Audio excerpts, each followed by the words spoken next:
Last week, while I was underwhelmed by the wonder, Florence Pugh goes from strength to strength. The minute that acting natural turns in her one and only debasing role as like a CGI designer brand talking shoe trying to find its way back home, we're all collectively committing ate stupa. The real ones know, and the traumatized. Ate stupa, look it up. This week, I get to gush about another flawless human who also went far and wide after digging deep in a landmark horror too. Star and goat whisperer of 2015 nightmare fuel must-watch, The Witch, Anya Taylor-Joy. Her latest, The Menu, sees her not much like life lived deliciously, after all. Yeah, that's like my third reference to the line in recent episode, but Black Phillip's a thoroughly quotable goat. Film Critici-simian, The Menu, what is it? I'm really going to rabbit hole on this one. It's a mouthful, so bear with me. It also stars GOAT Ralph Fiennes, who must have finally snapped drilling 5-star service since Grand Budapest. Here, as chef of legend Julian Slowik, he commands with militant seriousness a band of live-in master sous chefs in a small, exclusive restaurant called Hawthorne on an island in the Pacific Northwest, all to itself. After an 8-month waiting list, a ferry delivers society's cream of the crop with Anya, an odd one out, who tags along with Nicholas Hoult. And not just odd because Hoult subbed her for his ex without warning Hawthorne first. I'm trying to avoid these descriptions, I promise, but Fiennes and Taylor-Joy maintain pressure cooker tension as he tries to figure out who the hell this imposter is, threatening to upend his precisely calculated sinister Last Supper. Anyway, gradually everyone starts realizing there's probably some cult been going down on this island, and they're all possibly on the chopping block. As much as I can say on it. And aside, by the way, since I mentioned it in my Critici-simian of The Wonder last week, in Split, Anya Taylor-Joy also plays an odd one out, also concealing a kinship with the antagonist at a deeper level, which might bring her into the light, might empower her, might actually doom her. Also possibly the same in The Menu, we'll find out, no spoilers. That's all on that. That's half the who. Now, how is Anya? As a character, only along for the ride, who cares little for the pomp of deconstructed pond scum coulis and eating breadless bread, she could have easily been a set of gorgeous rolling eyes on legs, a constant snarkener. Terrible pun for Fiennes as a constant gardener, apologies to all of sound mind. The worn-out look directly into camera after Dwight shoots himself yet again in the office. Sarcasm supreme. No, she pulls off over it, but still human pitch perfectly. Quick Captain Obvious moment, Ralph Fiennes is magnificent. He has this power to laser lock such an unnerving glare, like he's about to produce a sword from his mouth and end you cosmically, and you'll feebly mumble apology at screen anytime he weaponizes this look. I'm not too jumpy in movies, but he sows such cutthroat tension, I nervously clenched my ass cheeks when someone dropped a wine glass. Hoult plays self-proclaimed foodie, well, a calling only a touch less psycho than Warboy. He is not annoyingly keen and delivers in a way you could imagine even yourself similarly making an ass of yourself, gushing about your hero. Chau is a wonderful hard read as maitre d', barely hissing through gritted teeth behind a ready-to-snap smile at all times. But again, nothing too on the nose. To all actors, in fact. Credit too, then, to the writing team of Seth, Reiss, and Tracy, who know a thing or two about walking that fine line between playing it straight, in between the absurd, of years working on The Onion and Last Week Tonight with John Oliver. It's essential, in fact, to the menu's point itself, that no one is a hard caricature,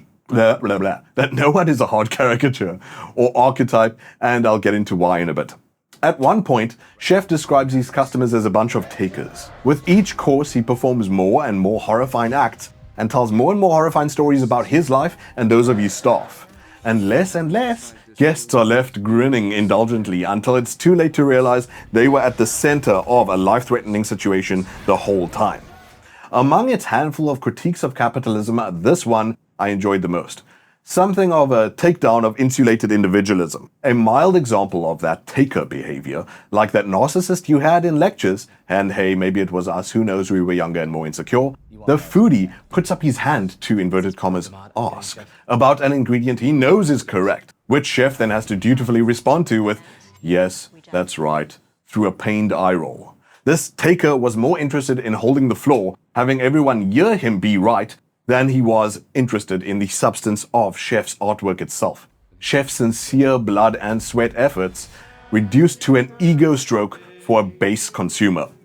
One of Chef's stories of his past is really distressing. and should make most of us wince and think, hey, what the dude, sincerely seek help, honestly. But much of the cream of the crop relish the story's bloodthirst, treating legitimate pain of others as another commodified experience for thoughtless consumption. Then, after something jaw-droppingly macabre happens, the table for two food critics smile through it, convincing themselves it was staged for their pleasure. One turning to the other while hits the fan all around him, proclaiming gleefully, "This is all just for us." So self-assured, the world is at your service, for your taking, each guest convinced they're protagonist of the universe until they realize too late, this is happening. You're an extra. That jaw-droppingly macabre something, by the way, is a great super dark bludgeon to your head as a viewer in pop satire. Determined to tell you, we're talking about real stakes here. Do not be like them. You are not in one of those movies. A brief orangutangent, by the way. A topic that deserves much, much longer, but here goes. Adam McKay produced the menu.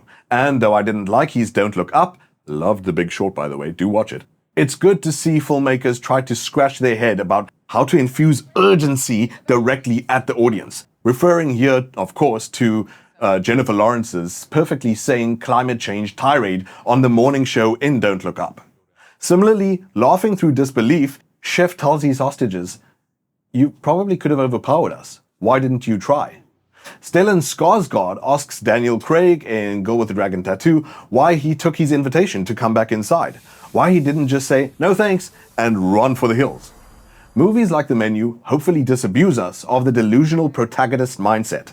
That there's always a sliver of a chance. If we just ride it out, we conveniently cinematically come through the other side alive. Maybe life is not like that. And so, we can't just write caricature porns for mechanical lols anymore.